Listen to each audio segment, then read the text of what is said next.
মৰমৰ বন্ধু বান্ধৱীসকল, আজি মই আপোনালোকৰ মাজলৈ লৈ আহিছোঁ কেইজনমান মহান ব্যক্তিৰ কেইটামান মহৎ বাণী।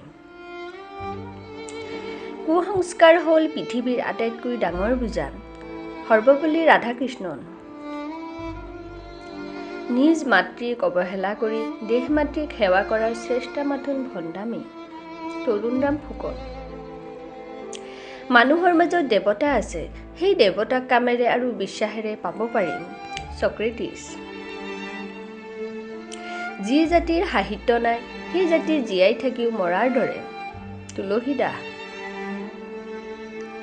তোমাৰ গোপনীয়তা যদি আনে ৰক্ষা কৰাটো বিচাৰা, তেন্তে প্ৰথমে নিজে গোপনীয়তা ৰক্ষা কৰি চলাটো প্ৰয়োজন। চেনেকা।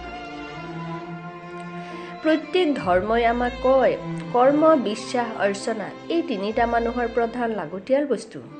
ডক্টৰ সৰ্বপল্লী ৰাধাকৃষ্ণন।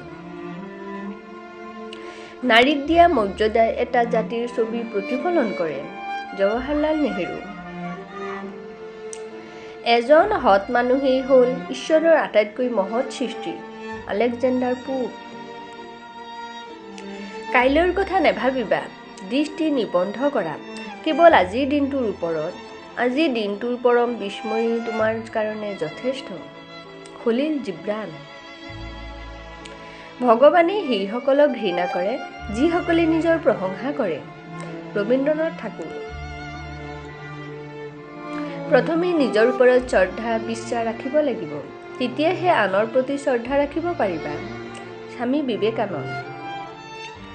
অতি সোনকালে পোৱা বস্তু বেছি দিনলৈ নাথাকে, আৰু যিটো বস্তু বেছি দিনলৈ থাকে সেইটো বস্তু সোনকালে পোৱা নাযায়। APJ আব্দুল কালাম।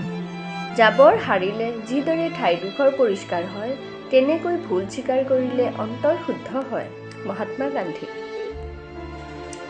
বিশ্বাসৰ ফল প্ৰেম, প্ৰেমৰ ফল সেৱা, আৰু সেৱাৰ ফল শান্তি। Mother Teresa.